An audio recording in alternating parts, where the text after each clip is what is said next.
Twitch did die, so I have restarted and everything should be okay. Everything should be fine. Let me just update everyone in the chat.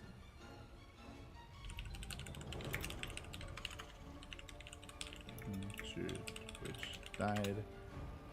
Hold on, give me a moment here.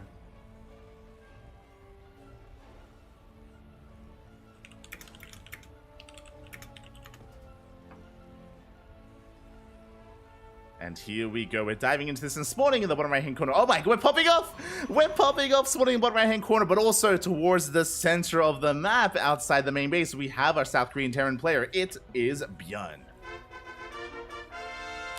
And going for a big proxy here, a proxy two gates in the center of the map. We have our South Korean Protoss player. It is Hero. And if you're in the chat, predictions in the chat are open. So place your bets on who you believe will come out on top here and which proxy will succeed. Hold on. Predictions open.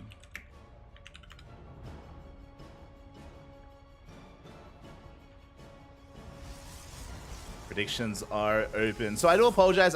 Fun fact, I was just like freely talking and, you know, I was casting and everything, and with that, GG gets called. We scout the proxy. I was setting up OBS and I was just making sure that the stream was going. GG with that. Bjarni realizes what's going on. He has nothing at home to defend, and with that, Hero will take game number 1.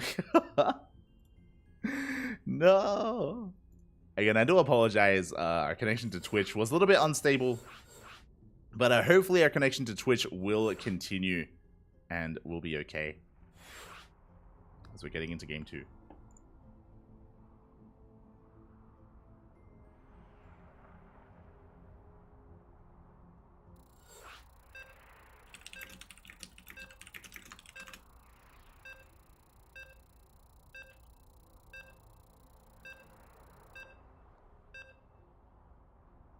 Getting into game number 2 with Hero already leading the series. But again, I do apologize for the stream going down. Again, I had no idea.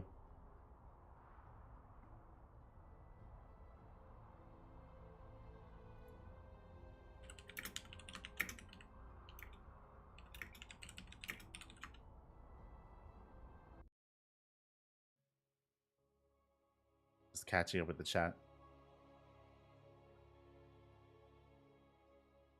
Just going to be catching up in the chat.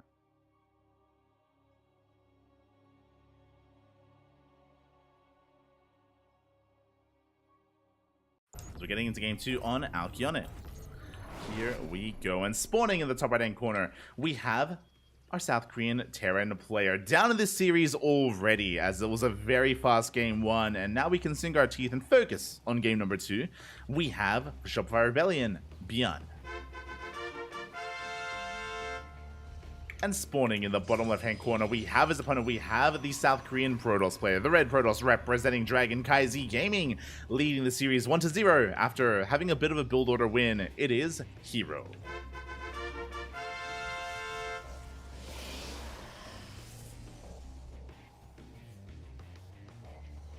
Here we go. This time with no proxies. This time we're going for some more standard openers here. It is going to be a Rax expand setup here from Byun, single gas opener from our Terran player. Meanwhile, Hero going for a gate cyber expand. So nothing too wild, nothing too crazy. We're easing our way into game number 2. Again, I do apologize for the stream going down. I do know that we lost like half our viewers, so do apologize for that. It was a little bit out of control and we were not quite able to recognize what was happening fast enough, unfortunately. Didn't quite recognize what was happening, so we will be on top of that and we will try to fix things up.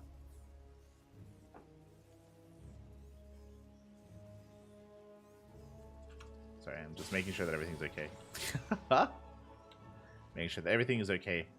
As you can see, Byun is just checking, making sure that there is nothing crazy going on in the main base, sorry, in the natural. Likewise, Hero going to be expanding on the low ground. Now, with this more economic opener, it does mean that our early game is going to be a little bit it's going to be a little bit lackluster. It's going to be less impactful, as we saw previously. Much less impactful. As we're easing our way into Alkyone. Again, this map is quite large. It's known for longer macro play as well.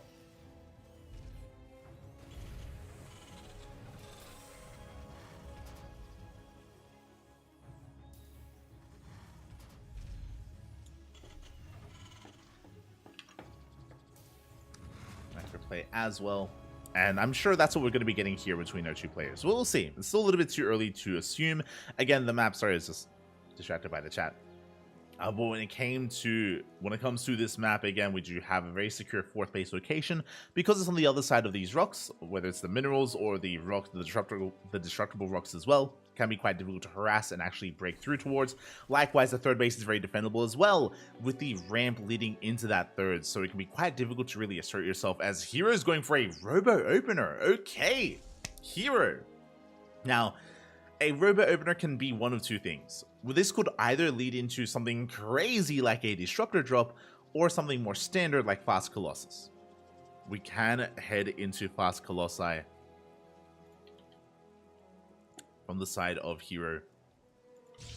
So this is a very defensive style. Now I say defensive because we're going to be lacking Blink Stalkers because there's no Twilight Council. We're also lacking Phoenixes because there's no Stargate. So Hero has no map control. He should be going for a War Prism soon, but he has no map control. He has no way to deal with drop play, no way to harass across the map and really keep up with Beyond. There's no way for Hero to really be too assertive. There's the Fast Bay, the Fast Colossus. So this should just be Fast Colossus production here from Hero. A very defensive style, and this is meant to counteract something like a 3-Rax. Something like a 3-Rax build. We can see it's a 1-1-1.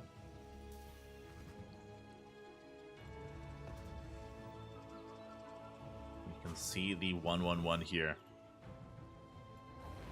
as Beyond is moving out with his Widowmine drop behind this, going into tank production just to make sure he's safe against the Twilight Council build. Again, Beyond hasn't scattered anything, so he has no idea what's going on.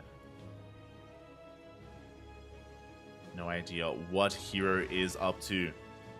As Widowmine drop is coming in, Stalkers are going to struggle to keep up though, and boys are being pulled. Oh god! We do split in time. One Widowmine goes down. The other Widowmine, the shot is going to be going off as well. Oh, the retargeting. No, we come back too soon. 5 probes. 5 probes full. Big connection. Bigger than what should have happened. Another Widowmine going to be dropping here at the natural base.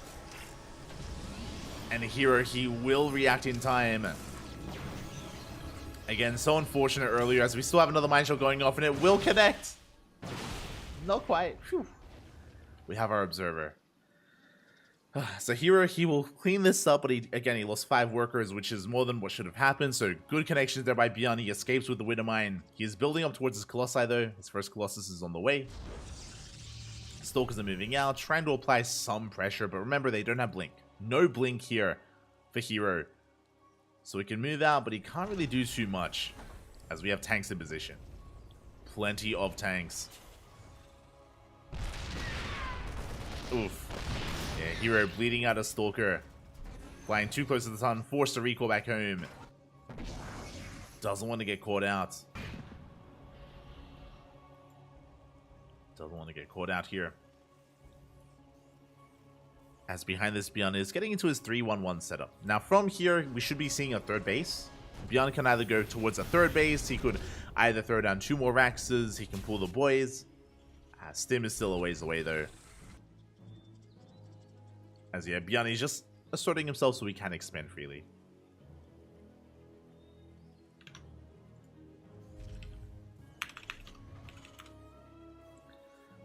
Can expand freely here.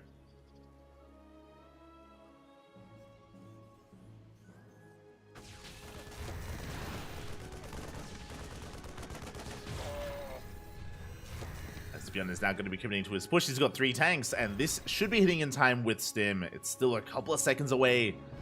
Remember, Hero, with the Robo Opener, he has Colossi already. He's ready for a push. Oh, takes a couple of tank shots to the face. A 3rd tank shot as well.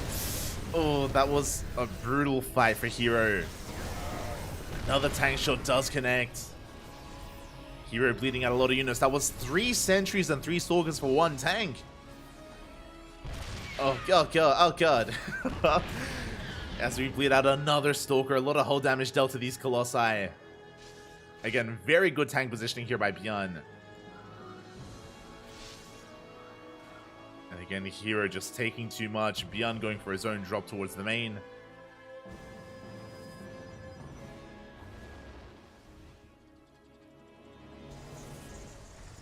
go medevac drop into the main base, and Beyond rotating over towards the left-hand side. He does have his Raven. Doesn't have disabled. But he has auto turrets. He's going straight for the natural instead. Hero out of position. He did not see the rotation of Beyond. Did not see the army. We're within range of the production. The Bay. We depower the road, but we go straight for the Bay as well. And again, Colossi are here. We have 3 of them. And we should be able to collapse on this. Auto turret's going to be buying time. And Beyond, he will bleed out these tanks. Oh my god. At the same time, Beyond still popping up in the main base, denying so much mining in the main. Getting a couple of probes, being forced to pick up. Gets the hell out of there. Now, Hero does hold, but he's been bleeding out a lot. These have not been efficient trades from Hero. He's been bleeding out Stalkers, bleeding out Sentries. And Beyond has momentum. He has momentum on his side. He's got so many drops active. He's got 1 drop harassing the main, double drop on the left. He's got a double drop on the right.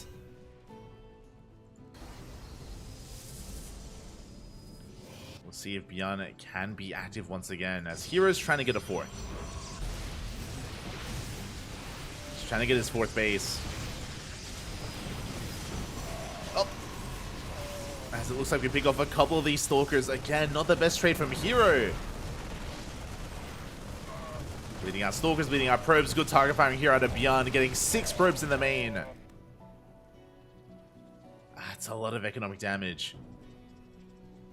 And Beyond, he's ahead economically. He's ahead in the workers, ahead in the economy overall. Still would like to work towards a 4th.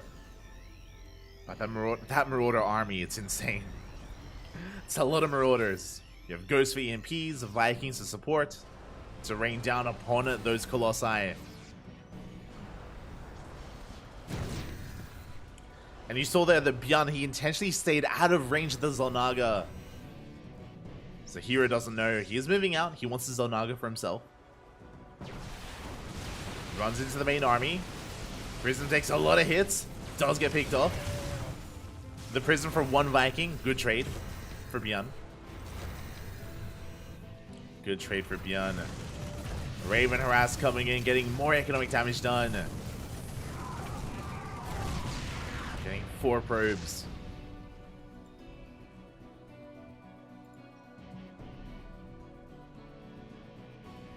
And there it is. There's the 4th base on location. Working towards +1 ship weapons, of course, for those Vikings. Especially with a robo opener from Hero, the Vikings are going to be crucial to deal with those Colossi. How many Vikings do we have? 8. 8 Vikings so far. Hero still on the back foot. Now he does have Blink, so he has a bit of a more mobile army than he once did. So thankfully with the Blink Stalkers, that will help quite a bit.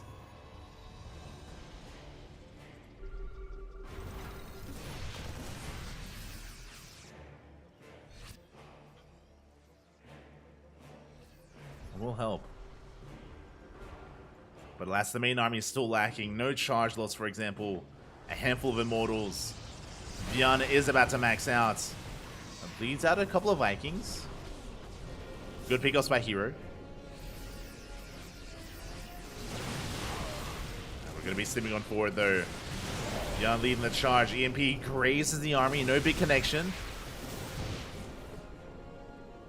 Beyond pulling back. Still harassing with that Raven. Being so annoying with this. How many kills do we have? 8 so far.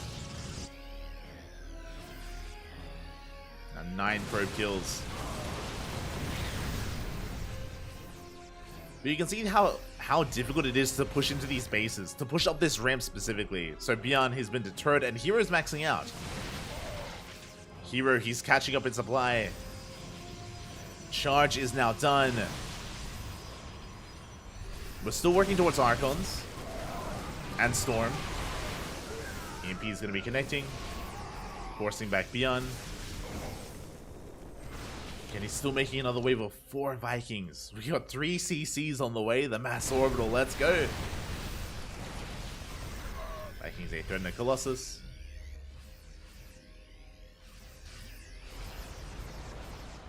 Threaten the Colossus, and here comes the Fusion Core. That's going to be for Liberators. One Colossus goes down. And we still don't have Disruptors. I'm a little bit shocked. I'm a little bit shocked that we don't have Disruptors or Storm yet. We only have the 2 Colossi in a Gateway army.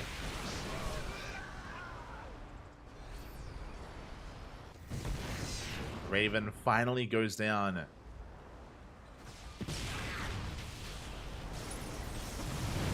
Hero trying to force his way up. Trying to force his way in. Boys are being pulled. Beyond, he is slightly behind here in the army supply, but he takes down both Colossi, takes down all Colossi. The Vikings are not going to do much from here. They have to land. As we bleed out 22 SCVs, pulling more boys.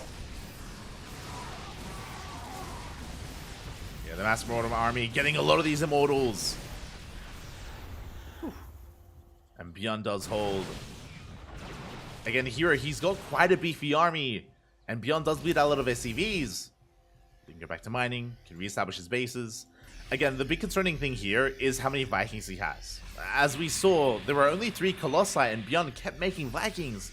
And now they're dead supply. The Vikings are dead supply. We have to get rid of them. We have to refine the army here for Beyond.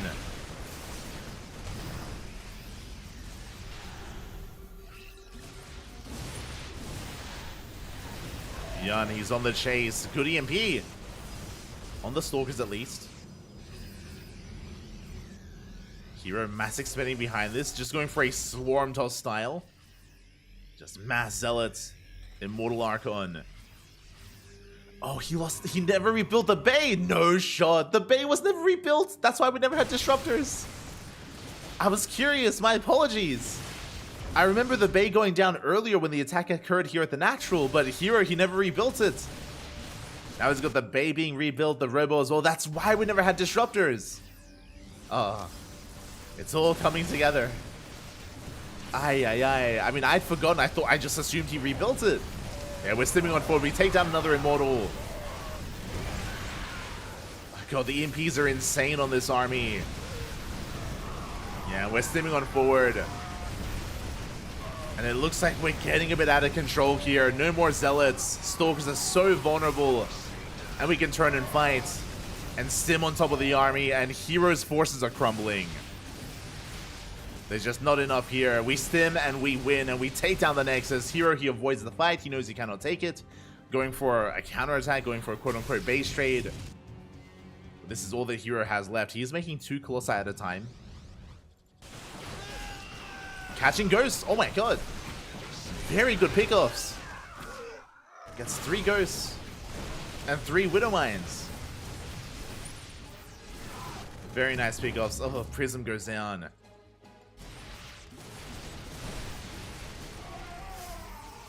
Now, how many Vikings are left over? 8. We still have 8 Vikings. We're fine. As long as they lift, we should be okay.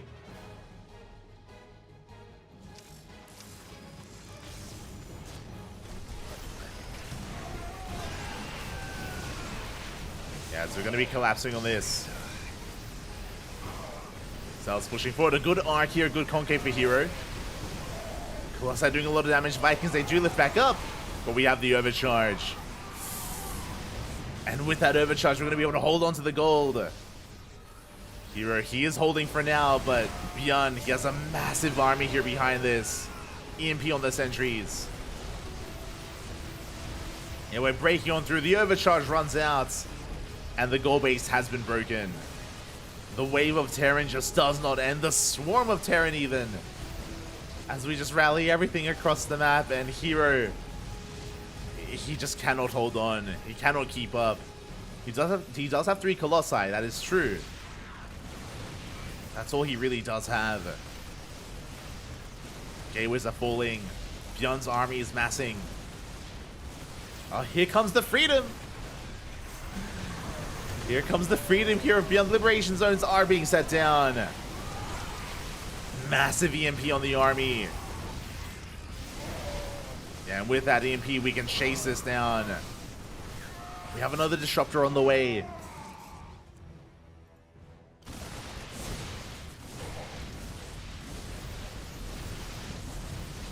Disruptors are finally coming out. We come across another base. Vikings going ham. It looks like we should finally take down these Colossi. There's just not enough to support them. Yeah, the final Colossus falls. And Hero has been broken. We're pulling the boys. That's all we can do. GG gets called. And Bjorn will tab the series 1-1, forcing the ace match. Let's go. GG. A solid game there out of Bjorn. And Hero, he had a bit of a hard time there. Hero, he, from the get-go, because of his opener, if you remember, because of his robo opener, Hero, he just didn't really have a flexible army, so the initial Widowmine drop popped off, the follow-up tank push did a lot of damage as well. Hero just was having a really hard time keeping up with the army movement of Bjorn, and as a result, early on Bjorn did so much damage with his first pushes, whether it was dealing damage to the infrastructure or to the economy, to the main army.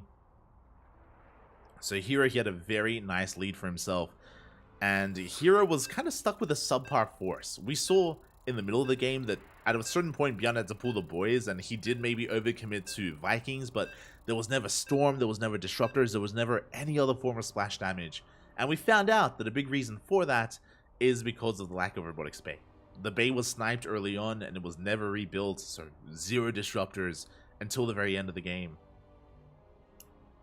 And without any splash damage to support your army, it's just so difficult to maintain yourself against a Terran player,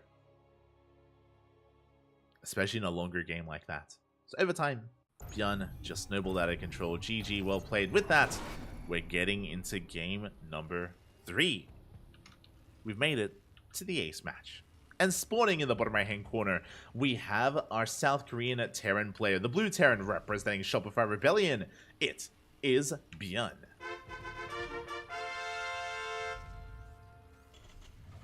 And spawning in the top left-hand corner, we have his opponent. We have the South Korean Protoss player, the red Protoss representing CranKy Gaming. It is Hero.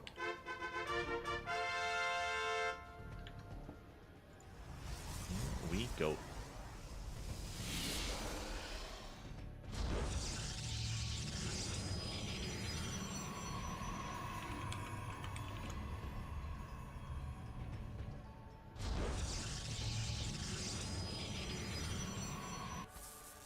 As we're getting into our openers, Probe gets across the map, is going to be scouting.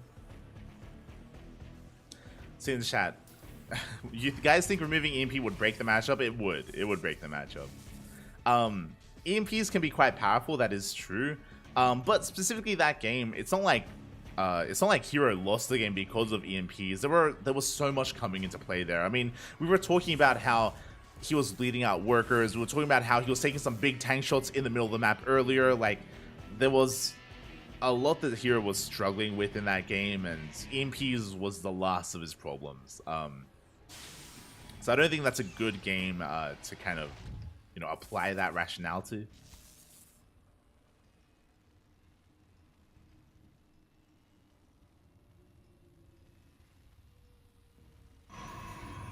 Obviously, though, I should be crystal clear about this. Obviously, Protoss does need help in this matchup, and there is a consensus about that. But that's also why the patch is addressing it, right? The patch is designed, or the upcoming patch on the horizon is designed to assist Protoss specifically against Terran.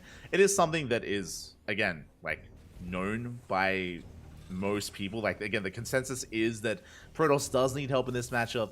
Like, no one's arguing about that. And that's why the patch is hoping to address those, or that issue. Here, even throwing down the pylon just to be a bit of a more annoyance, just to get a read on the add-on swapping here. It is going to be a Rax expand from Bjorn. Economic opener overall, CC on the high ground. Very safe way to open up by Bjorn, as the pylon is cancelled. In the center map, Reaper gets caught out for a moment. And we have yet to determine the tech of choice from Hero.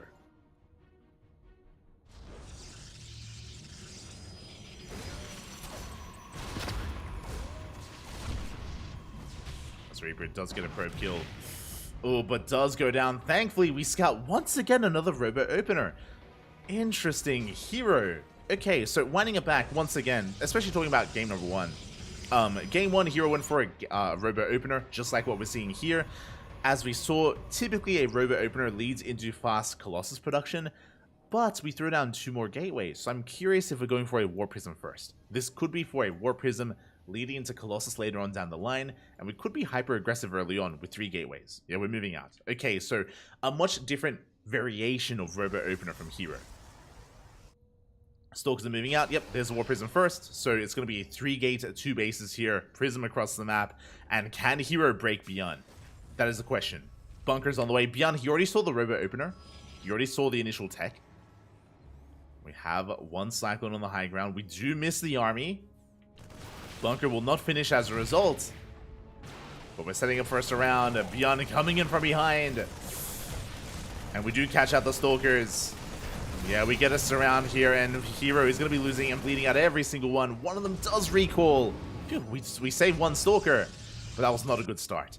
When you're going for this kind of build for Hero, you need to build up your Stalkers over time. You have to preserve them. You have to snowball out of control, and losing 2 Stalkers is massive. Hero's going to keep pushing. Meanwhile, across the map, Beyond is going for his own drop. He is moving out across the map.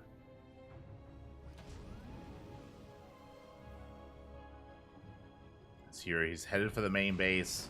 Drop into the main of Hero as well. And we're going for the SCVs. Workers are going to be falling likewise. So are probes. Hero, he does have a shield battery. He does have an overcharge. He should defend. Boys are being pulled across the map. Workers are falling for both players. But Hero defends back at home. Oh, but he loses one of those Stalkers. Stalker does go down. Beyond dropping here back into the natural, where there is no shield battery. Oh, never mind, there is a shield battery. We're getting a couple of extra workers. The tank has arrived, and Beyond, he will hold at his natural. The Prism! No! Oh my god. The Prism will make it out. Thankfully. We get away, but Prism gets away. Drop gets away as well. And we have to take a moment here to take stock of where we're at. Oh boy. Okay, with that, Beyond, he does have a slight worker lead. He has mules, of course, as well. On top of that, Hero does not have a third. He's been pumping out Immortals behind this. Still on 3 gateways. And still pushing. Hero, he's pretty all in. Refusing to expand, refusing to take up. Hero is committed. And Beyond back at home, he's got tanks. On the high ground as well. I appreciate that he did reposition the tank. Is safe on the high ground. We have a bunker as well. No, he unsieges! No shot. The unsiege is brutal, and we dive on top of the tank. Immortal's going for it. Gets 1 shot off, gets a second shot, but the tank survives. Immortal goes down. Aye, aye, aye. The Immortal falls, and with that, Beyond holds. Takes down the Prism, shuts down the all-in. And across the map, we're even still distracting Hero. And now we're transitioning. Now we're getting out of this. Twilight Council Forge on the way. Hero trying to work on that next step. And Beyond just chilling. He's already got his 3rd base about to finish up. Beyond is in a beautiful position. Like, he's looking fine here. As he's on 3 tanks, 3rd base, getting his Rexes up and running. He still has his drop being active. Sorry, I should say he still has his Banshees being active. Getting a couple of probe kills. As he has a 2nd Banshee coming in from the south.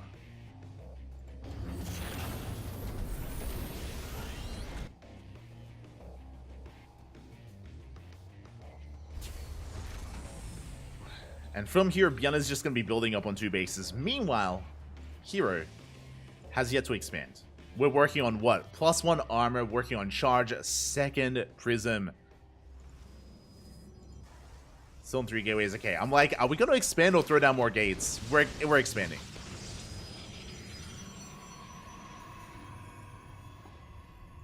Is taking a 3rd. Oh. Banshee goes down. So the Banshee investment here from Beyond hasn't been ideal. That's true, but he can afford to be a little bit wasteful. He can afford to throw away some of those Banshees as he's taking his 3rd base. And this is a dynamic we don't see too often, but from here, Beyond, he's up a base. Hero still has not finished his 3rd. Beyond so far ahead here in the economy. And I don't see him being broken anytime soon, not with this tank setup. The question, really, the pressure is now on Hero. How do we bounce back? And there are ways to bounce back, whether it's with I don't know, disruptors in their Purification Novas, whether it's with DT Harass, Zealot Rumbys, drop play in general. There is a chance here for Hero to come back in this game, but the reality is that if we stick to how this is going and playing out, I mean, Bjorn is ahead. And it's on a Hero to make some magic happen.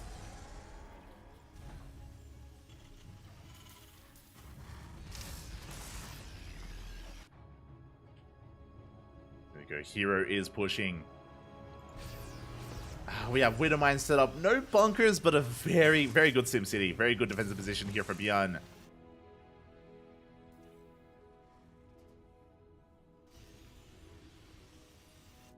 Storm is on the horizon here for Hero. Going for a warp in. If there's a world, if Bjorn unsieges, right? If he unsieges, if he maneuvers his tanks. If we can split well against that Widowmine. Oof, Observer goes down. Now we're waiting for Storm. Storm is finishing up in a couple of seconds. We're 7 seconds away. Hero is pushing in. It's all or nothing for Hero. It's all on the line. God, we have a good mine set up as well. And mine shot's gonna be going for, we do Storm on the army, but the splits! The pre-split from Bjorn, the Storms, oh, we had a good one towards the end. Very good Storm. But it's still not gonna be enough. The EMP was brutal on the army. Boys are being pulled. Yeah, we collapse on this and we will shut this down. We bleed out the Immortal, we bleed out the Archons. We won't quite get on top of the War Prism. We just pull back to the safety of the tanks. And again, this position is just, it's just too brutal to push into. It's not going to happen. It's too well fortified. Bjorn holds. And look at the resources lost here. Again, heavily in favor of Bjorn. He scans, he sees the third base, sees now that gases are being taken, is fully saturated. There are some High Templar to defend. And we're counterattacking. We are pushing.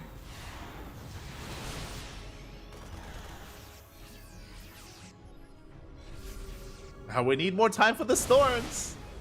The High Templar, they need a little bit more time. The EMP is brutal on the High Templar as well. There will not be a Storm available. Not anymore. Storm is denied. Overcharge, trying to hold on to the line. Hero does force back the army. He holds for now. We're good kiting here out of Bjorn.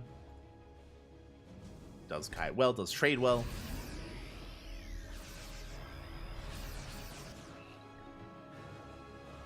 And honestly, there's no pressure on Bjorn, right? Like, he's taking a fourth.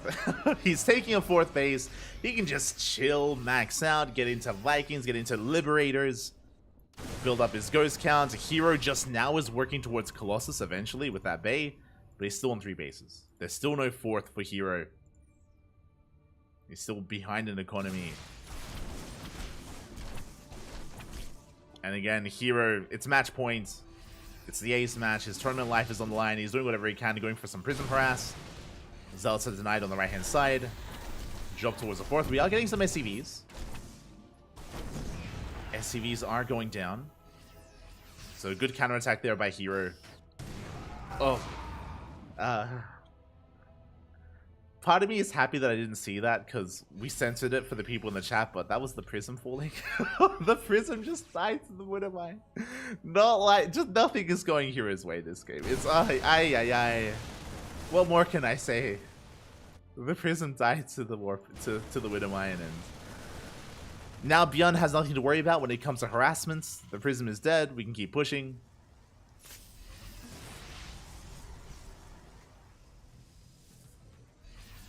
We do have Storms. We do have a handful of Storms available. Let's go. Scan reveals the fourth. Bjorn is about to max. He's up 70 supply. Can Hero pull off a miracle defense? Can he somehow survive this? We do have some Storms. If we can get like the perfect Storms out there. If the stars can align. The boys are being pulled. The snipes, EMPs are brutal. Oh my god, there's gonna be one Storm.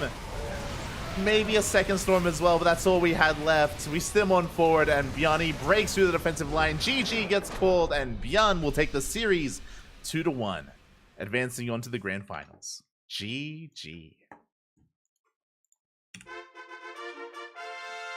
GG, well played, congratulations. My condolences to Hero, but Hero, he tried to spice things up. If you remember, in this game, Hero went for basically a 2-base all-in. It was a 2-base all-in from Hero, going for a Robo into a Prism into all those Stalkers, but Beyond dealt with it so well. If you remember early on, he killed 2 Stalkers initially, and from there, he was able to take a very good fight as well back at home, shutting down the Stalker, shutting down the aggression of Hero,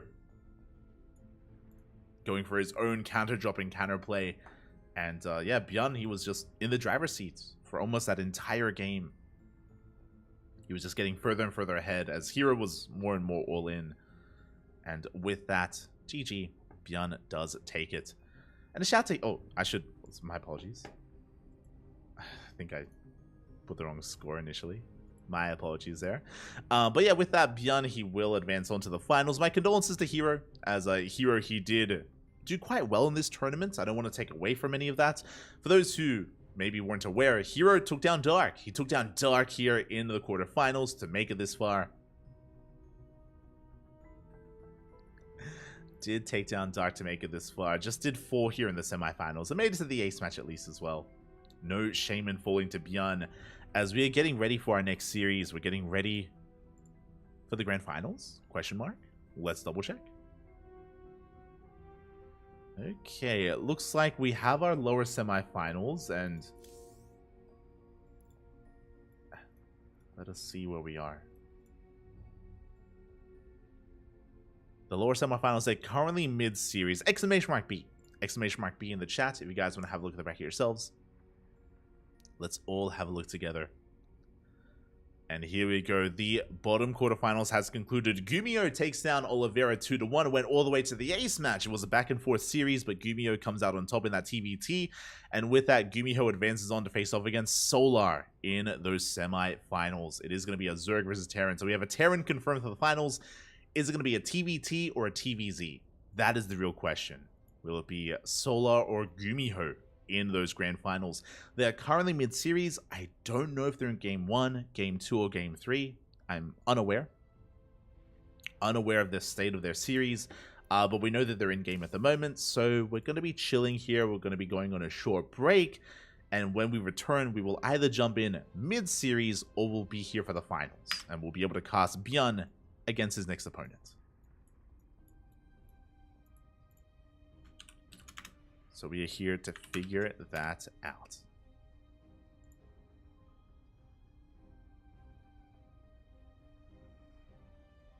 I mean, well, predictions. Of course, I have to pay out the predictions.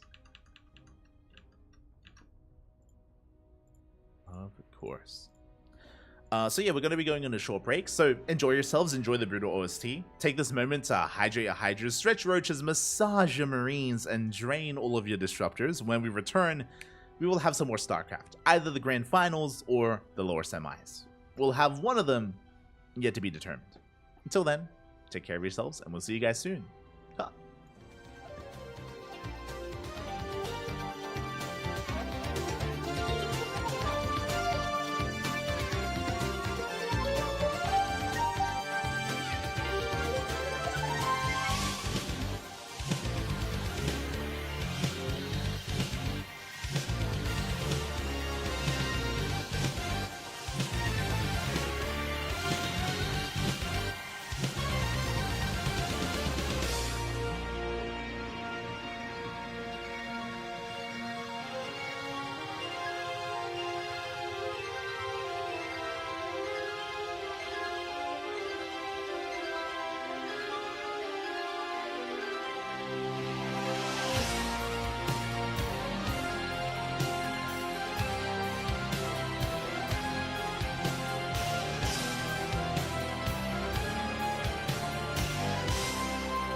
And welcome back, everyone. Welcome back. I apologize for the extended break for the delays, but we have returned with our grand final. Solar vs Gumiho just concluded. Solar did come out on top, and now we have our two finalists for this week's ESL Open Cup Asia, number 218.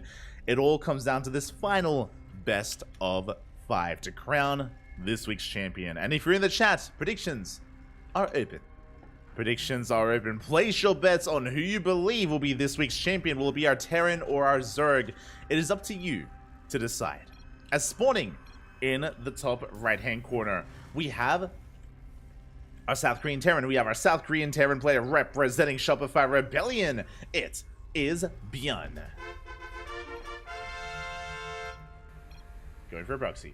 And spawning in the top left-hand corner, we have the South Korean Zerg player, the Red Zerg, representing Team Vitality. I don't know what they're saying. If we have any translations in the chat, let us know. It is Solar. Uh-oh. He's scouting. He scouts, he checks, he confirms, he gets eyes on the proxy Rex. Solar, he sees all, he knows all. Byun with the TT knows he has been scouted. Thankfully, it was not a committed proxy. It's only a singular Rax. One Rax across the map, most likely one Rax back at home. And yeah, Solar, he should be shutting this down. Boys have been pulled. I don't think these boys are going to be able to deny the bunker, though. It has quite a bit of progression on it already. Solar doing his best here with his control. Oh.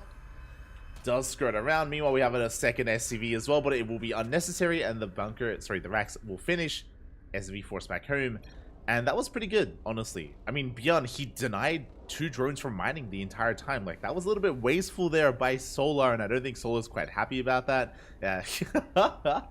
The Rax is up and running. And back at home, we are just transitioning here with a CC on the low ground. Reaper is on the way. Solar working towards his third base, getting into his hatch gas pool, into his own standard opener. And again, Solar slightly behind here in the economy. And the Reaper wasn't really delayed too much at all. Here we go. The Reaper has arrived. Lings is still in production. Queens are in production. And can we get some drone kills? Oh, we're going for the drones. We're going for the workers. And we will force out a Spore. Spore is forced out. We almost get another drone. Good control out of Solar. Does keep it alive. Does preserve his drones. Forced to make 6 Lings. Did I say 6? I meant to say 8. Oh, that's quite a big investment, actually. 8 Lings out here for Solar, especially considering that I had assumed that Byun was going for a Rax back at home, and based on this reaction, it looks like Solar thought the same thing. It looks like Solar, he assumed it was going to be a 2 Rax opener. There was only one, and Byun transitioning back at home, and yeah, he forced quite a big reaction. So a good start here for Byun so far. A very nice start. Oh, right, I also meant to post.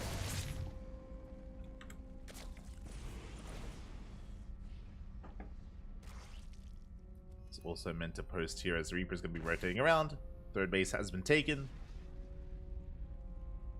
And Byun is going for a 3rd CC before Starport. Actually, he's going for a 3 CC 2-1-1. That is the... Oh my, I apologize. I thought he was throwing down another Rax. No, that was Rax floating on over. This is going to be Mech. It's going to be 3rd CC into Mech from Byun. Again, Byun, he has been quite fond of Mech as of late. If you've been watching the CranKy Ducklings, you would have seen Byun play Mech against DRG. He played Mech against Solar as well.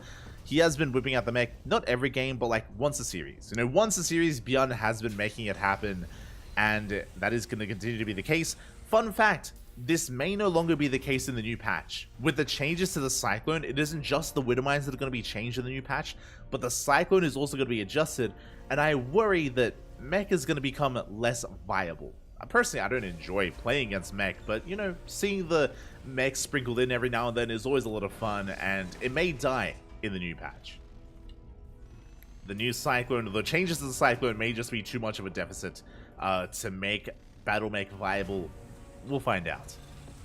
As for now, we're getting into our add-ons, making more Hellions. Solar's in the dark. He has no idea what's going on. Did not check the main base, not yet. Ling is coming in. Ooh, and the Ling Scout is not going to confirm. Also, we are researching Stim. Okay, it was a fake out. I was like, what? The fake Stim from Byun. Let's go. Fakes out his opponent. Roach Warren has been thrown down, thankfully for Solar. Roaches are exactly what he does need in this situation. Realizes something is wrong, something is amiss. Overlord is coming in. Stim restarts, by the way. And Bjorn is showing bio. And can Solar figure out what's going on? Can he go a little bit further? Up! Up! It looks like he does get eyes on the factory at least. But not much else. Now, based on the continued Hellion production, this could be a read that's going to be a Hellbat related push. So Solar preparing back at home, amassing his queens, droning up, working towards his lair. And the Cyclones, the Cyclowns, they're upon us, Papi. They are on the way. As we did mention, Cyclones are going to have a pretty drastic change soon. So we got to make them while we can. We need to mass the Cyclowns while we can. Oof. As Solar does end up losing his Lings. Scouting. I may have missed something. I'm not too sure. I don't think the Cyclones are revealed. As we have the goal base on the way, but it is going to be denied here by Solar. Good scouts. A little bit greedy out of Bjorn. Yeah, and the Cyclones are revealed. Now we know for certain. Now we know 100%. As to what has been happening. And now we're pushing. We are going to be pushing here. Links from Solar once again. They're going to be threatening that goal base. They get caught. Big catch there by Bjorn.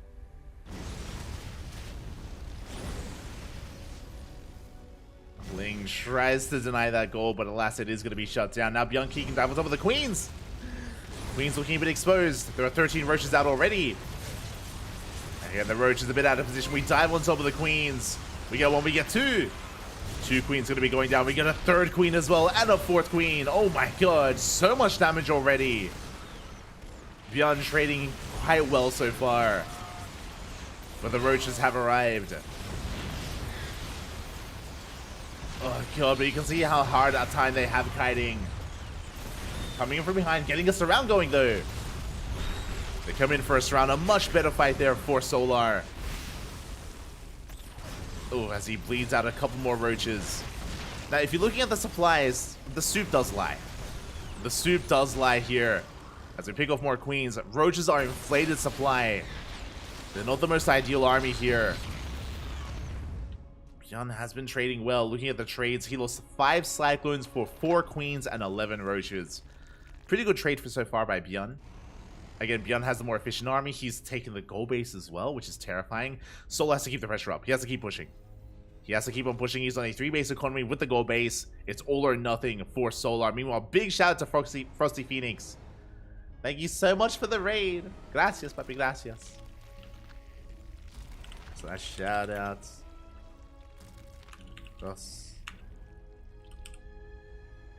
Frosty Phoenix. Beautiful, beautiful. But shout out to Frosty Phoenix for the raid. Hope you had a great stream. Hope you had a great time. And welcome to the grand finals of ESL Open Cup Asia. As we can see, Solar collapsing from multiple angles. He has maxed out. Bjorn, do we have tanks back at home? That is the real question. We have tanks on the way. But we're zoning the army away and hopefully going to be denying the goal base. But the planetary is up and running. You can see Solar having a hard time pushing in. Bleeding out a lot of Roaches. As we did mention, even though Solar's maxed out, even though he's up 50 supply, that doesn't mean much. Not with Roaches. So Bjorn is holding, and the longer this goes on, the better it is for Bjorn. Because Bjorn, he's already just building up a larger and larger army. Again, more efficient. He's working on tank production as we speak. Tanks are on the way. Cyclone's doing a great job here at just trading with the army, bleeding out Roaches. And Bjorn is catching up. He's catching up and exceeding his opponent.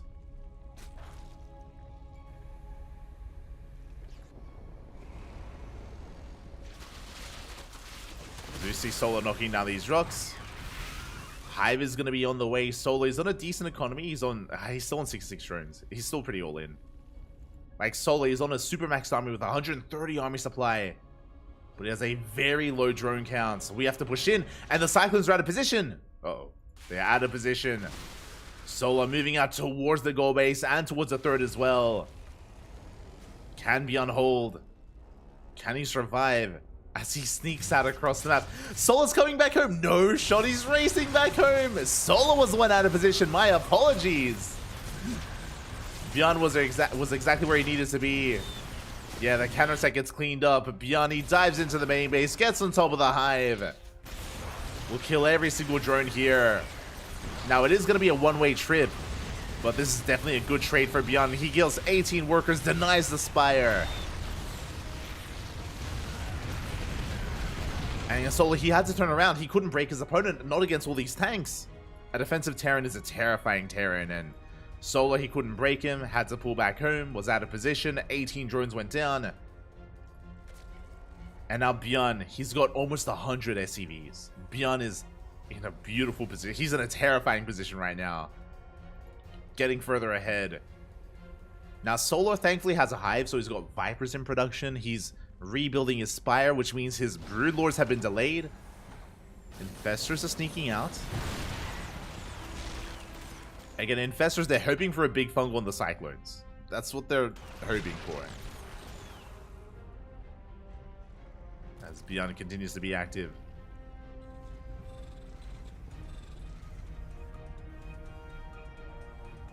Yeah, more CCs on the way. Again, Equilibrium, there's plenty of bases to take. The map has, or is being split in half.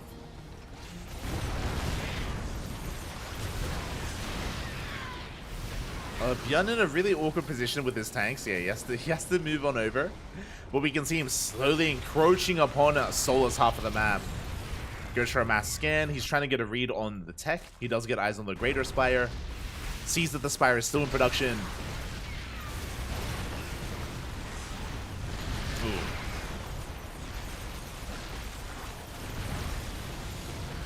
And yeah, we're just popping off. We're just breaking through.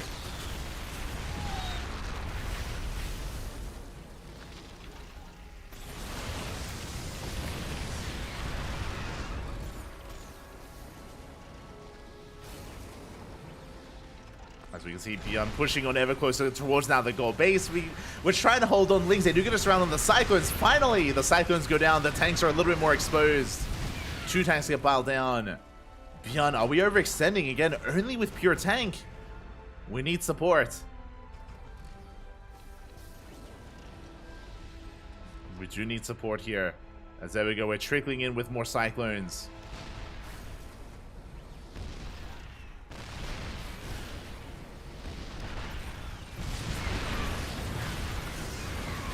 As reinforcements have arrived for Bjorn, he gets within range of the base. The base is going to fall.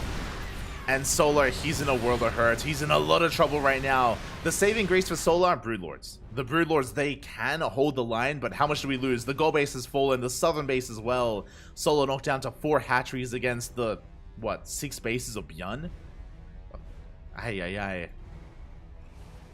Bjorn, he's up 2 bases and playing mech, something you never, a position you never want to be in here.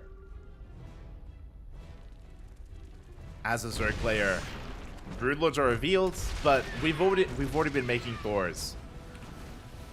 The Thors are here. They have arrived. Yeah, knocks down those rocks, pushing towards another base. Solar has maxed out with Lings. Has maxed out with Ling Bane. Broodlords are coming in from the flank. Yeah, tanks are going to be falling. Big pick off here from Solar. Collapses on the tanks. The Thors are exposed. We can shut down the Thors as well. Good cleanup here by Solar. At the same time, Cyclones, they deny the gold once again. And Bjorn does lose a big chunk of his supply. Again, the Broodlords are more than paying for themselves. You're just cutting apart through the army. They take down another 2 tanks. We gotta go. Like, we're pretty all in. Solar's on 61 drones. We're pretty all in here. We have to keep pushing. We catch another tank and the Thors. And Thors are going to be going down. Broodlords, they keep on pushing. Bjorn, can he remax in time? He's making Vikings. He's making Thors. But Bjorn, he needs a couple more seconds.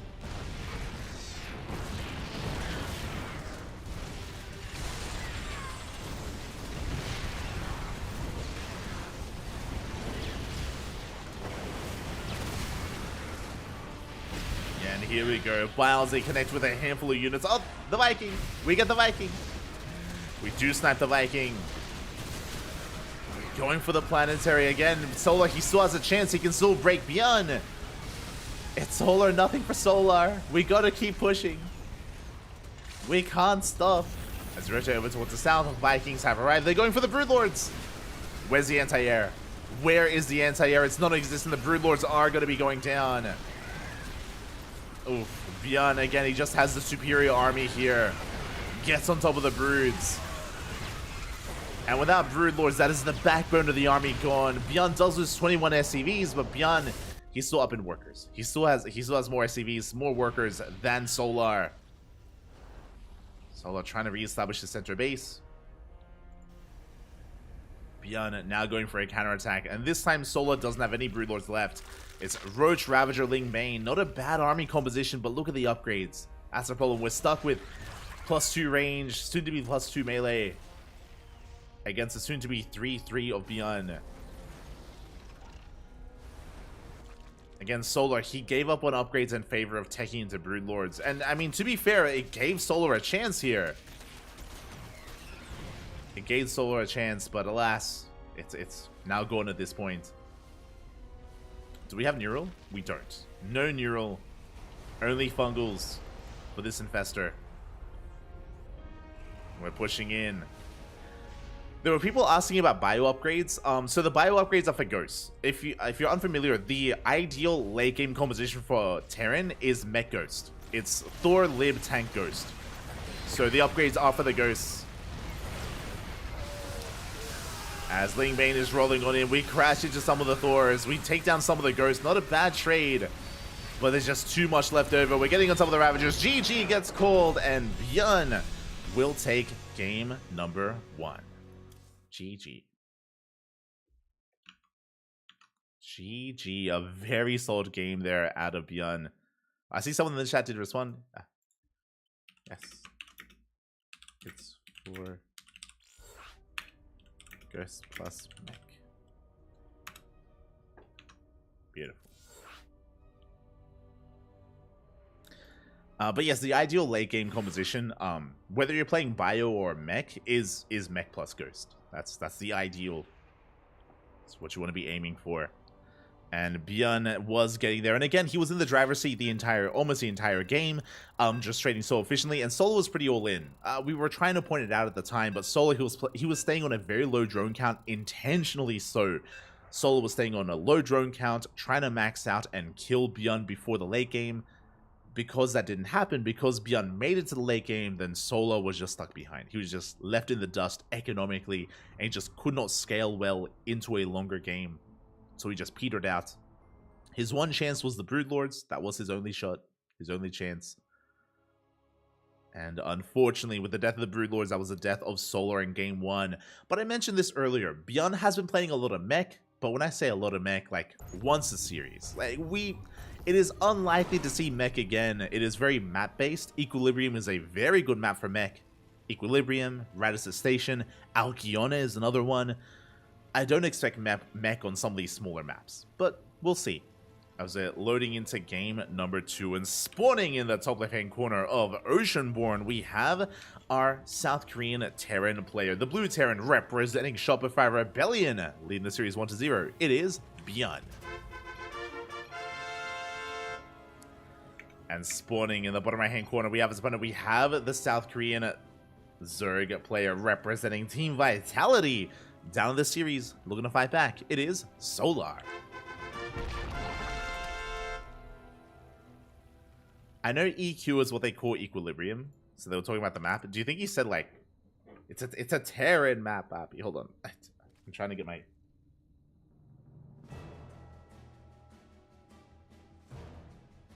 Yeah. I think Sola said that next time he's gonna veto Equilibrium. That's from Google Translate. That's what I gathered from that comment, which is why Bjorn was laughing. Ooh, as we have a very interesting opener. Okay, it was a 15-15. So 15 hatchery into a 15 spawning pool. Very safe opener by Solar.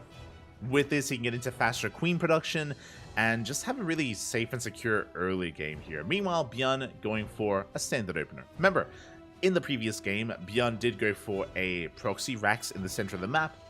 This time, Rax is back at home. Standard opener out of Bjorn going for a Rax expand. This build from Solar is a little bit less efficient. It does mean that your gas is late, so your gas is later than normal, Ling's speed is later than normal, but again, faster queens, as queens are on the way, and we're just going to be droning. As the Reaper moves out to the queen, should come out in time to deny it. And Solar should be able to get into his early game.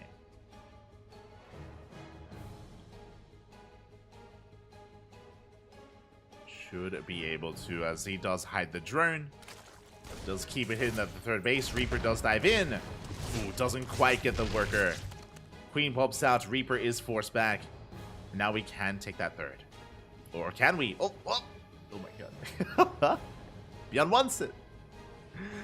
He's trying to keep an eye out for any kind of worker, but the drone is already there. Third base is taken, and Bjorn will not delay it. Not any further. As behind this, we're going for a third CC before starport. Very economic follow-up. And again, this should lead into a starport or into a Rex. I will be a little bit surprised if we see a second factory. Not gonna lie. He's doing it again! So I stand by what I said, where Bjorn doesn't usually rely on mech too much in a series, but I mean, why not? Why not have some fun? I mentioned it before. You know, this is a bit of a farewell to the Cyclone, because the Cyclone isn't going to be what it used to be. So why not just mech it up, throw down another factory and another, just throw them all down. Mass Cyclone, let's go. I mean, as we saw, it can work quite well. Now, I would imagine that this time, once Solar gets a read on what's going on, he will have a different response. If you remember, last game, he cut workers at 66. Actually, now that I think about it, I like the idea of Solar going for a 3-base all-in more on Oceanborn. So last game, he cut workers at 66, which is 3-base saturation, and Solar maxed out on 3 bases, essentially, and he wasn't quite able to break the defenses of Bjorn. On a smaller map like Oceanborn, I think this map favors aggression and it favors pushes from the Zerg, which is why I'm not as fond of Bjorn going for this on Oceanborn. I don't think this is as safe to pull off. So Solar, he will have the opportunity to really be quite assertive and aggressive. Goes in with the Overlord Scout. He confirms all 3 factories. This time Solar knows exactly what's going on. And we'll see if he decides to cut workers again. As I said before, like I do like that a lot more on this map. Okay, it is going to be a lair first here out of Solar. Hellions are moving out. Cyclones are coming up behind this as well. There's that Roach Warren. And we'll keep it out on the drone count. As the Hellions, they deny a tumor.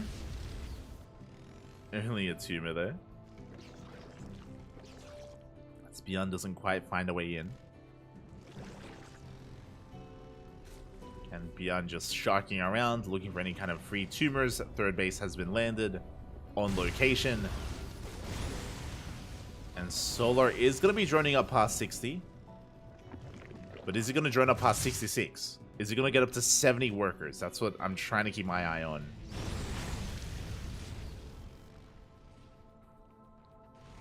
So now gases are being taken and roaches are amassing. We should be cutting workers pretty soon here for Solar.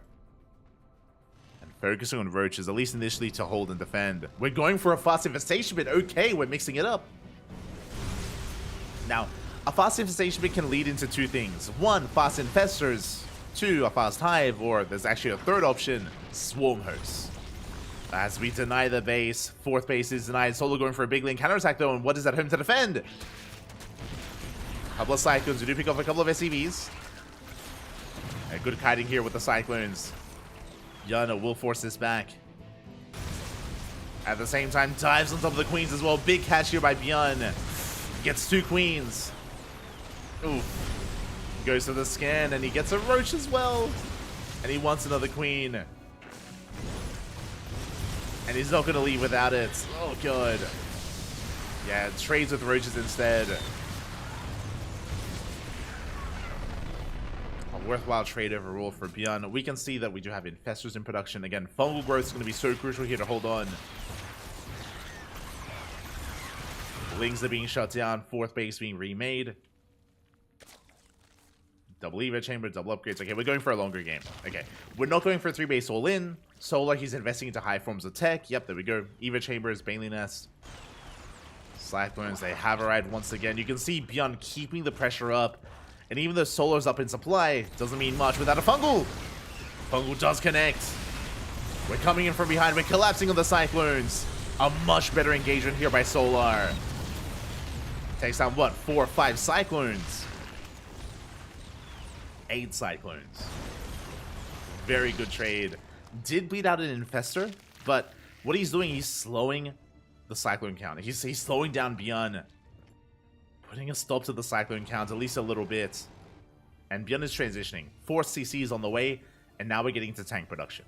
Tanks are on the way. That is going to be to fortify our defenses back at home and to get into a more turtle style.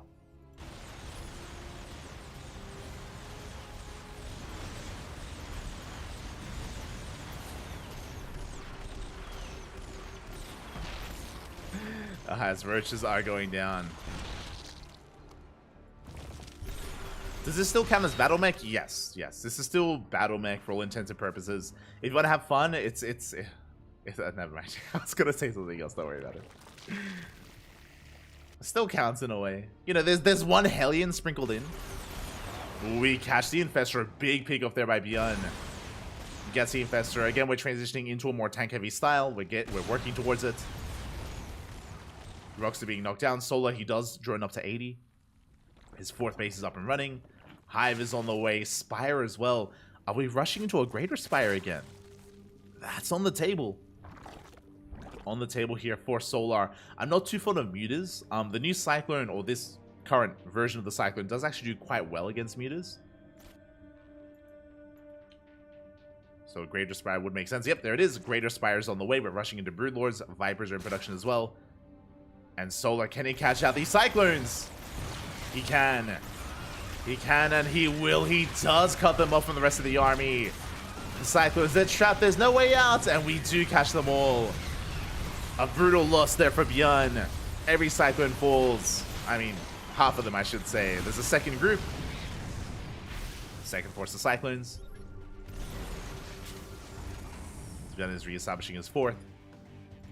So a very nice catch there by Solar, and that means there's that much less anti-air for Bjorn. And this Broodlord rush, it has potential. Has a lot of potential here to catch Bjorn out. And Bjorn has no idea. He has no idea what's going on. He has not scanned the main base. He has not gotten eyes on anything in the main. Now, he saw the fast infestation bit, so he should be aware of the fast hive. Ooh, good tank positioning, though. Against Solar, he cannot push in, but he doesn't really need to. All Solar has to do is just... All he has to do is just keep up with the main army. He has to slow it down and buy time for the broods. And there it is. Corruptors are now on the way.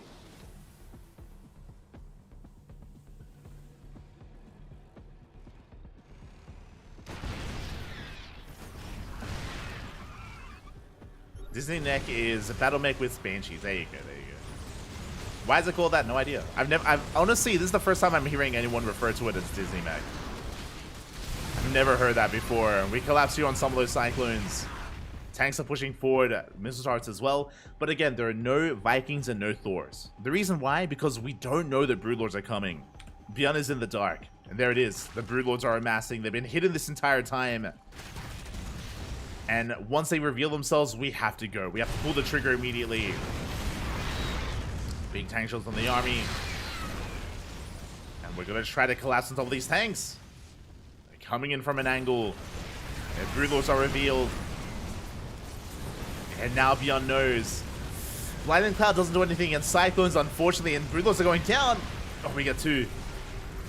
2 Broodlords Thor. Immediately, Thor production has commenced for Bjorn. Bjorn still pushing through. Again, only 5 Broodlords left. We're running out of Cyclones. There's 2. There's one, and now there's none. No more Cyclones remaining. Beyondy's rallying into his death. Oh my god, the miss rally. Tanks, they go down for free, and Solar, he can collapse on this. Again, 0 anti-air. Oh, there's 3 Cyclones. And purely tank. And the Broodlords, they have their way with this. At the same time, Solar going for a big counterattack, pushing in towards the third base. And he has broken the third. That Broodlord timing did what it needed to. It cleans up the main army. He crippled the economy, shut down the third base. And with that, Beyond has nothing left. He's got a couple of Thors, but it's too little too late. Because we're remaxing with Lingbane Roach Ravager. And the surround! We catch the Thors, GG gets called, and Solar ties up the series 1-1. GG. Let's go.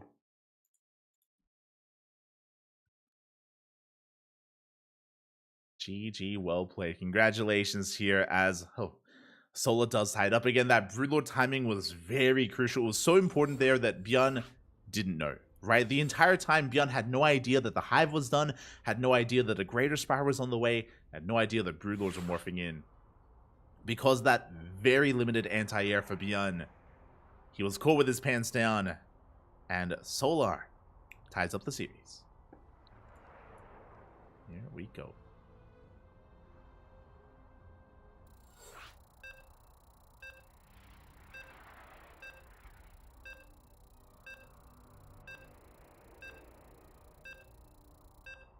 So we're getting into game number 3.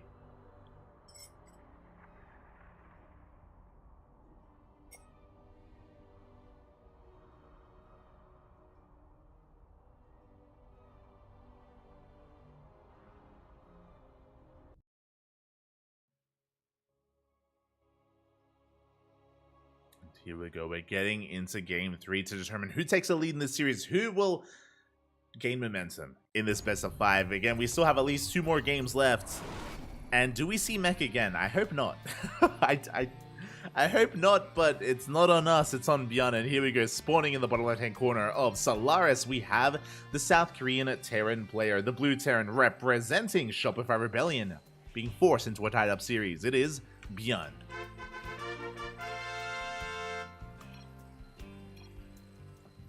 Here we go, and spawning in the top right-hand corner, we have his opponent. We have the South Korean Zerg player, the Red Zerg, representing Team Vitality, tying it up. It is Solar. I'll get the Google Translate out.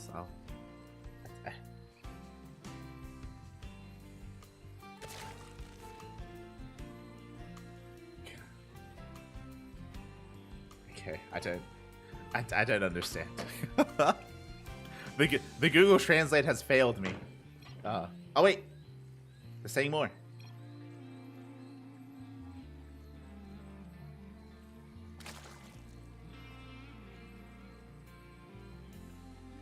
Interesting. I think they're talking about the new patch.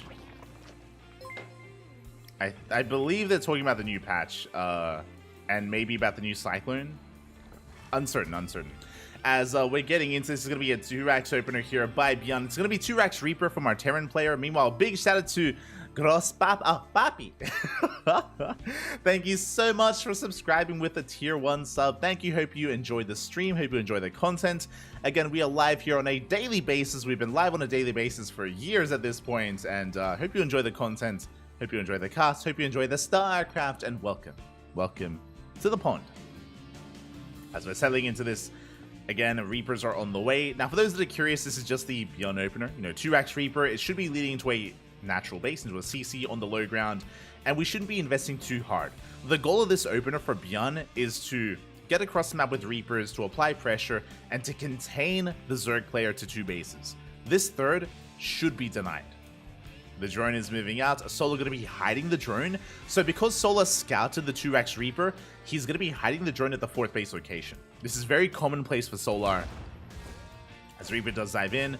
But again, the goal of this build is to kill this specific drone. So Solar, he's hiding it quite well. Does keep it 4th. Reaper dancing with the Lings. And Solar should eventually be coming back in to expand. We can see Beyond is checking for the 3rd base, sees that it hasn't been thrown down. Dancing with the queens, making a extra wave of Reapers, actually. Normally you cut Reaper production at 3, but we have a 4th and 5th Reaper on the way. So Beyond committing a little bit harder, and we see why. Oh no! We get stuck! Reaper gets stuck. Bit of miscontrol there. Ooh, as the Reaper goes down. TT, that was not meant to happen. I say miscontrol, but there is a bug on this map where the Reaper can get stuck on that cliff. So, unfortunate. Third base is being taken. Behind this, that is a third CC before Factory. Very greedy follow-up here by Beyond. Very greedy, which is why he made an extra wave of Reapers, but to lose one Reaper already is huge. Is massive. With that, Reapers have to back up. And Solar, he's looking pretty. He's doing it again!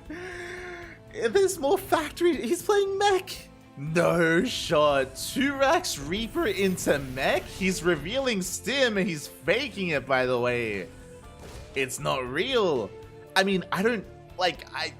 If I'm in Solar's shoes, this looks standard. This looks normal. This should be bio, not mech. I need to know what he's saying. I need to know.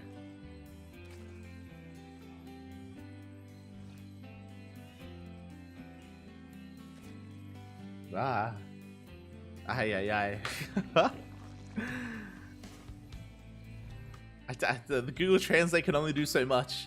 As, yeah, we're working towards our next step. We do have a third Factory on the way, so this is confirmation it is going to be mech as a follow-up. I believe Concussive Shell is going to be cancelled. I believe this upgrade is going to be cancelled. I don't believe we're going to be finishing it. Marines are being made just to show and reveal to the army. And again, Solar has no idea what's going on. The Overlord is denied any kind of scouting by the Marines. And Solar is going for he's going for double Evo chamber. Uh-oh. Okay, so a couple things here. Solar, what he's doing, he's delaying his lair. Solar, he's delaying his lair. He's delaying his Baneling Nest. Going double Evo chamber for double upgrades. This is a very greedy response out of Solar. Very delayed tech in favor of upgrades. So, a greedy response here against what's going to be Mass Cyclone. Can Solar get away with it? I don't think he should be able to get away with this. You can see here going for melee and Carapace. Scout is denied. Third base is being taken. Solar now throws down the Roach Warren. I wonder if he's pieced it together here. I mean, he saw that there wasn't any more researching upgrade, which is sus. Right, there should be combat shields. Link Scout coming back in. Confirms the army. We're still keeping the Cyclones hidden here in between the bases. And these melee upgrades and Carapace upgrades are not going to help against mech.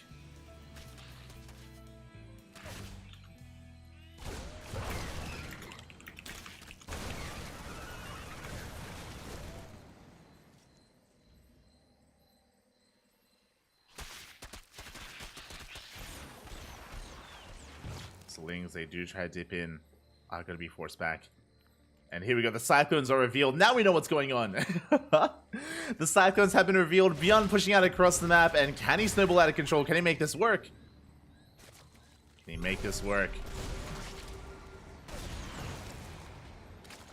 Oh, as roaches are amassing, the scan reveals the roaches. I'm sure Beyond not too happy about that. Like, hold up, why do you have roaches? I hid this from you. What's going on? It was meant to be a surprise. As the Cyclones didn't have as much momentum here. Again, thankfully Solar did throw down a safety Roach Warren. Infestation Bit's on the way.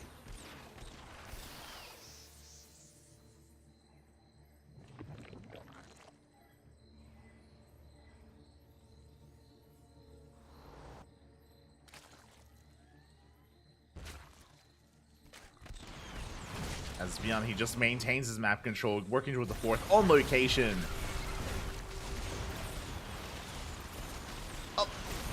Oh my god. Yeah, Roach is going to try and fight off a creep. Remember, these are slow Roaches. They do not have Roach speed. They are being kited. Lings, they try to harass. Again, 4th base on location. It's a bit off-center, but we can always lift it. It's okay. We can lift it. We can reposition. And Solar's holding. You know, the reveal of these Cyclones didn't really do much damage. We traded against Lings and Roaches, but we did not deal any economic damage. Solar, he's stabilizing on 4 bases. He's droning on up. Concussive Shell did complete. Smooch. Did finish there. I see the chat realizing it. Don't like this. We'll make some orders eventually. Copium. As Rocks are being knocked down. Solar racing towards Hive Tech. That'll be towards Vipers, I imagine. Or maybe Broodlords again. And we'll see if Bjorn can make some magic happen. We'll see if he can gain some value with these Cyclones. Again, he's just been trading against Lings more so than anything. Scan reveals the Hive. A big scout there by Bjorn. Learning from his mistakes in the previous game. If you remember, Bjorn had no idea about the Hive timing or the Greater Spire in Game 2.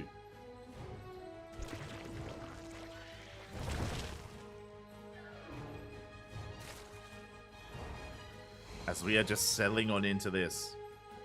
Again, Bjorn a little more apprehensive about being active on the map.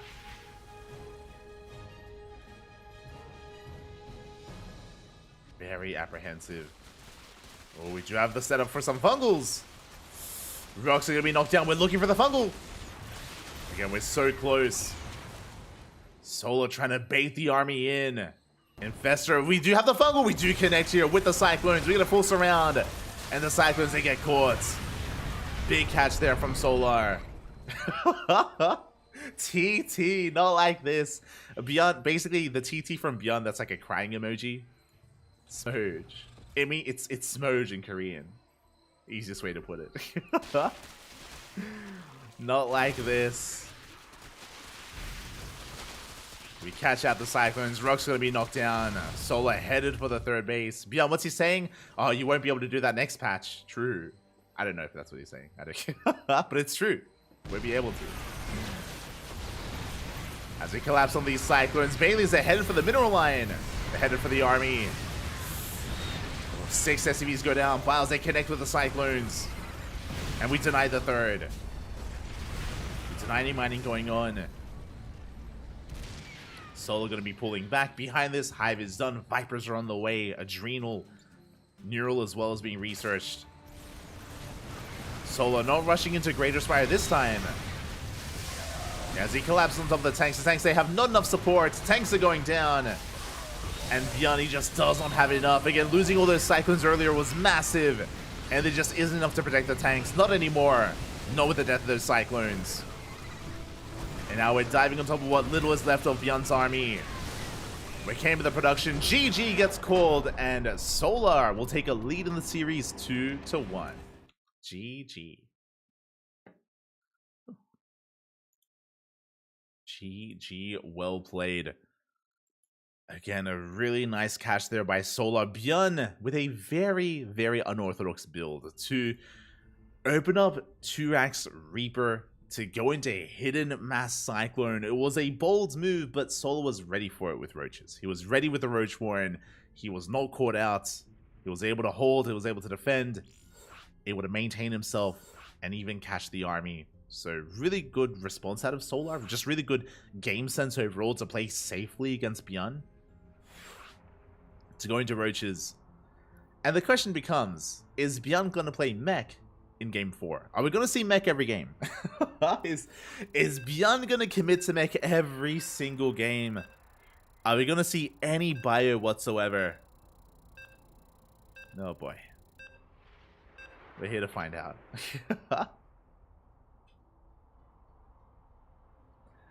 We are here to find out.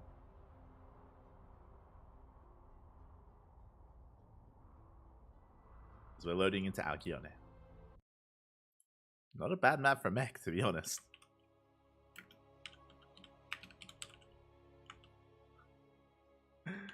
Here we go. Again, a much larger map, a lot of bases to be taken.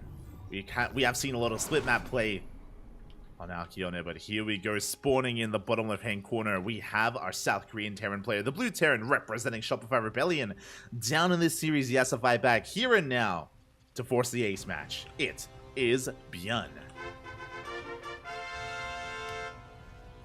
And spawning in the top right-hand corner, we have the South Korean Zerg player, the Red Zerg, representing Team Vitality, his new team.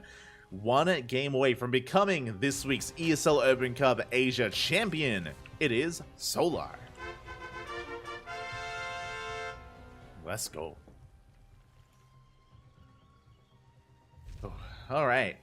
Are we playing mech 4 games in a row? We've already played it 3 games in a row here for my Beyond. Unfortunately, the surprise factor isn't there anymore, right? That's the thing, where regardless of what Beyond does, Solar, he could go in with an Overlord, he could scout 3 Raxes with Stim and Combat Shields being researched, and Solar will still believe it's mech. Like, doesn't matter what Solar, like, he's still gonna throw down a Roach Warren. So, I feel like now is the time where we have to deviate away. We can't be that hard-headed, we can't be that committed to mech, right? It's like, we've got to be seeing some bio at this point, at this stage of the series. I'm hoping at least, but we'll see. Again, there's a reason why mech is always really good to sprinkle into a series, because you can catch your opponent off guard. But playing mech every game, I mean, again, you no longer have that surprise factor. You no longer have, you know, the X factor of like what exactly are they doing? Are they playing mech? Are they not? You know, can I get away with skipping scouting and being greedy? Like, that's not here anymore. So I wonder, where are you taking us, Beyond? How are we playing this out? Do we take advantage of the fact that most likely Solar will throw down a Roach Warren? Or will he? Right? Like, what are the mind games looking like right now? Is Solar feeling like, can I be really greedy? Like, there's no shot that he plays mech 4 games in a row, right? Like, I can I can go Ling Hydra. I can pull a Scarlet. We'll see. But now Solar going to be mining through those middle patches, keeping that drone hidden. At the same time, Reaper does slip in towards that natural. Dancing with the Lings. Looking to pick off a drone. The last won't be able to. Third base is now being taken. So Reaper's forced back. Beyond, can we have bio? Can we have bio? Beyond, we have bio at home. The bio at home, a Hellbat. Smoge. Not like this. Overlord is getting caught out. I believe the Overlord should survive. Should make it here to the pillar. That is going to be a 3rd CC before Starport. Economic opener here. So it looks like 3 CC Banshee if we get the Tech Lab on the racks. We're poised and primed for an add-on swap. There it is. Tech Lab is on the way. So this looks like a standard opener. It looks, but I should say, this standard opener can deviate into mech. Like, we can still see mech from this. So we're not home free yet. I cannot certify this is a bio game yet here. There's that Roach Warren, makes sense. Again, Solar opening up Roaches. As we've seen mech every game so far. Link speed kicks in, we chase down the Reaper. And we should be able to get it. Reaper barely goes down. Hellions 1 second too late. Reaper falls. Solar going to be getting his third base, droning on up. Now, when I say Roach Warren makes sense, this is a fast Roach Warren. This is what, like a 3-minute 30 Roach Warren timing? Very fast Roaches. This looks like a 9 Roach push. We'll see how hard Solar commits to this. Behind this, Stim! Stim is, it's bio, let's go. It is going to be bio. Stim is on the way. It's not going to be fake. It's going to be real. And I like Beyond's position, because Solar is making Roaches. He should be going for an early Roach push, but because Beyond is going into Banshees, he's going to be fine. Banshees, they are ideal against Roach base openers, as Roaches don't shoot up. Banshees, they can just chunk away at them. Roaches are amassing as we speak. And as long as Beyond is in position, he should not take many losses. He should be able to, you know, maintain himself. As I say that, Solar's going for an all-in. It isn't just a Roach push. He's amassing Lings. Solar, he's going for a straight up all-in. It's all or nothing for the Zerg player, and Beyond has to get a read. We need SimCity. We need a wall behind this, maybe a bunker, ideally a bunker as well. Yeah, Solar, he's avoiding the Hellions. And the Hellions, they see nothing. They see nothing, they know nothing. Beyond has the Zelnaga. Roaches, they have arrived. They knock down that wall. They make sure that there is no wall. Banshee's revealed. But that wall is wide open. Lings, they flood again! Lings, they flood into the natural. Hellions are too little too late. Oh, good positioning here at the ramp. But the Hellions are going down, and now we can wreak havoc in the mineral line. Every Hellion falls. Banshees are not enough. The DPS is not enough. We get into the mineral line. SCVs are going down. And this is critical damage. This is game-ending damage. Boys are being pulled. Not like this. We bust into the main base. And the all-in, it works wonders. GG is soon to be called here. The ... Oh my god. What are they saying? Solo's like, why aren't you playing mech? Kappa, where is your mech now? This is what you get for playing Bio. Azalings, they kill almost every SCV. We're down to 19 workers. Where's my Google Translate? What are we saying? I think Sola said what a tragedy. Aye. And GG gets called. The writing was on the wall. That was just game-ending damage. And Solar, he will take the series 3-1, becoming this week's ESL Open Cup Asia champion. GG. Let's go. GG, well played. Congratulations. Again, I did like the Banshee opener by Björn, but he needed to scout that it was an all-in, because defending against roaches is one thing. Defending against a Ling Roach Flood is something very different. And alas, the wall was not a wall. It was wide open. No bunkers, no nothing at home to defend. There was no wall. It was wide open. And Solar just flooded on in. GG, well played. Congratulations. Congratulations to Solar. My condolences to Björn, but at the same time, Björn played like an animal. He played mech almost every game. And again, like, I understand as well. I mean, Björn has been playing mech for the past couple of months. If you're familiar with Björn, and if you're familiar with the KSL and online tournaments and even IEM, Björn, he has been whipping out mech ever since January, maybe December. Maru as well. They've been sprinkling in mech whenever they can, but typically like once in a series or maybe twice in an extended series. Björn, he had more fun tonight. He had a lot more fun with it tonight, trying to make mech work multiple times. I mean, it worked in game 1, but did struggle in the rest of the series. And with that, GG, well played. As a reminder, there is going to be a change to the Cyclone in the foreseeable future. On the horizon, there is a change to the Cyclone, and one of the biggest changes to the Cyclone is going to be, at the moment, there is no cooldown on the lock-on. At the moment, the Cyclone can pull back in, and just lock on immediately, which means you can just keep kiting and keep gaining efficiency, and you can trade so damn well. You can trade so damn well with your Cyclones. But that is about to change. The biggest change is that they're changing the cooldown period from 0 seconds to 2.8, like just under 3 seconds, which doesn't sound like a long time, but in a fast game like StarCraft, when you're kiting and when you have this ebb and flow of Cyclone and Roach, for you to have 3 seconds with the Cyclone can't lock on, that is massive. And that is going to affect quite heavily how the Cyclone, the dynamic between the Cyclone and the Roach, the Cyclone and the Ling, and of course the Cyclone and the Cyclone. So that is going to be a really big change for the Cyclone, and it is going to change how this dynamic works. And it may spell the end of this like mass Cyclone style in ZVT that we've been seeing for the past couple of months. Again, it hasn't been the meta, but it's been a little bit more popular, and yeah, I can't imagine it's gonna be sticking around, at least in the same iteration. Maybe we're able to find another use to them, or maybe we can still mass Cyclone anyway, even with the 3-second cooldown. It's possible. It's possible. I see the chat having fun with our fan translations. Björn, you have no skill. Solar, you have no workers. Kappa. He said his momkus better than his mother. True. Not like this. The fire in the chat. But yeah, with that, GG, congratulations. Hope you all enjoyed yourselves. Hope you all had a great time here. Again, that is going to spell the end of today's ESL Open Cup Asia cast. But in a couple of hours, we're going to be live once again. Let me just double check here on Team Liquid.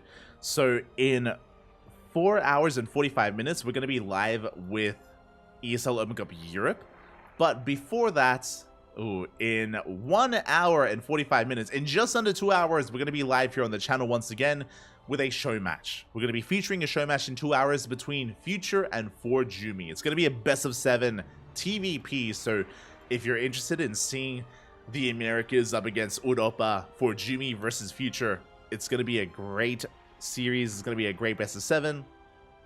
Look forward to it. It's going to be a lot of fun. So we are going to be casting that in 2 hours time. So we're going to quickly take down the stream. Going to try to get some snacks, get some food, rest up, and get ready for some more StarCraft. After that best of 7 show match, then we have ESL Open Cup Europe. Then it's going to be Europe time. So it's a day full of StarCraft. Just non-stop StarCraft here tonight. Just a couple of hours of break in between each cast, just so we can catch our breath a little bit. Just a little bit.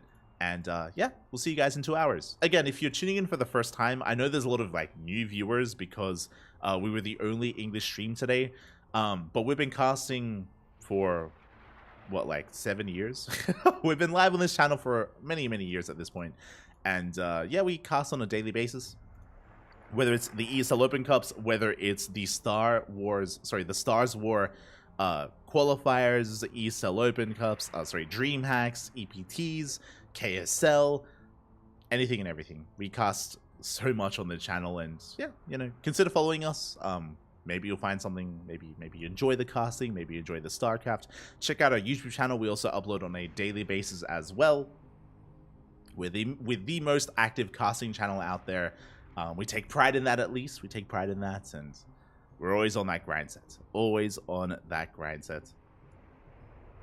As we got you covered with plenty of StarCraft. Until then, though, we're going to be going on that 2-hour break. So take care, everyone. Take care. Enjoy yourselves. Stick around. We're going to be giving another StarCraft streamer a raid. I'm not sure who's streaming right now.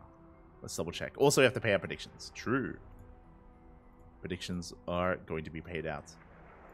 But who is streaming? We usually stream smaller. Sorry, we usually raid smaller streamers. We try to give as much support as we can. Oh, Senor Sadsack. Oh, there you go. Harsim is streaming right now. Sort of is streaming right now. They have plenty of viewers. We're going to be giving our love to Monsieur Sadsack himself. Give him some love. Give him some support. Enjoy. Otherwise, we're going to be heading off. Until then, thanks for watching. We'll see you guys in 2 hours. Ciao, papi, ciao. Hasta luego.